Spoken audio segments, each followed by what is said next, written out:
ഈ മനുഷ്യൻ സ്വന്തമായി ഒരു സൂപ്പർ റൈഫിൾ നിർമ്മിച്ചു. അത് പരീക്ഷിച്ചപ്പോൾ മണ്ണിന്റെ പിന്നിൽ നിന്ന് വെളുത്ത പുക വരുന്നത് കണ്ടു.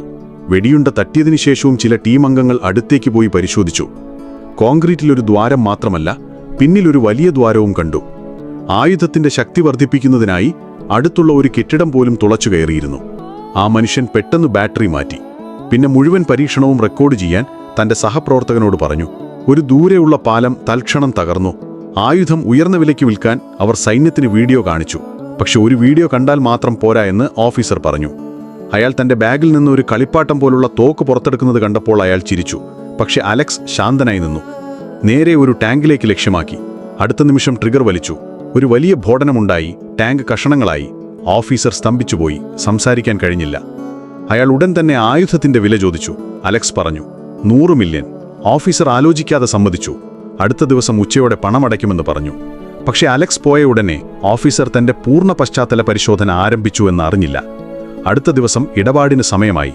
താനൊരു കോടീശ്വരനാകാൻ പോകുകയാണെന്ന് അലക്സ് കരുതി. പക്ഷേ ഓഫീസർ തന്നെ വഞ്ചിക്കുമെന്ന് അയാൾ ഭയപ്പെട്ടു. അതിനാൽ അയാൾ ആയുധവും അതിന്റെ എല്ലാ ഡാറ്റയും സുരക്ഷയ്ക്കായി തന്റെ ടീമിന് നൽകി.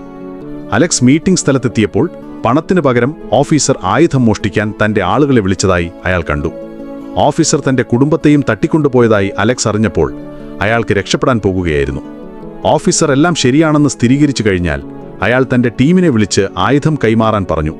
അലക്സും സംഘവും ഒരു ഉയരമുള്ള കെട്ടിടത്തിന്റെ മേൽക്കൂരയിലേക്ക് പോയി ഓഫീസറുടെ കാർ ട്രാക്ക് ചെയ്തു. അലക്സ് ഇതിനകം തന്നെ ആയുധത്തിൽ ഒരു ട്രാക്കർ സ്ഥാപിച്ചിരുന്നു. കാർ ശരിയായ സ്ഥലത്തെത്തിയ ഉടൻ അലക്സ് തന്റെ സൂപ്പർ റൈഫിളിന്റെ 2ാം തലമുറ പുറത്തെടുത്തു. അതൊരു കളിപ്പാട്ടം പോലെ കാണപ്പെട്ടു. പക്ഷെ കാറിലുള്ള ആർക്കും പ്രതികരിക്കാൻ കഴിയുന്നതിന് മുൻപ് അത് ആദ്യത്തേതിനേക്കാൾ ശക്തമായിരുന്നു. അലക്സ് ട്രിഗർ വലിച്ചു. ഒരു വലിയ ഭോടനം ഓഫീസറെ നശിപ്പിച്ചു. എല്ലാ ഡാറ്റയും നശിപ്പിച്ചു. അലക്സ് പോകുമ്പോൾ ഒരു പോലീസ് ഉദ്യോഗസ്ഥൻ അവനെ തടഞ്ഞു. അലക്സ് പരിഭ്രാന്തനായില്ല. അവൻ ലളിതവും ശാന്തവുമായ ഉത്തരങ്ങൾ നൽകി.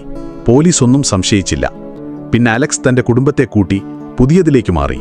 അവർ സന്തോഷകരമായ ഒരു പുതിയ ജീവിതം ആരംഭിച്ച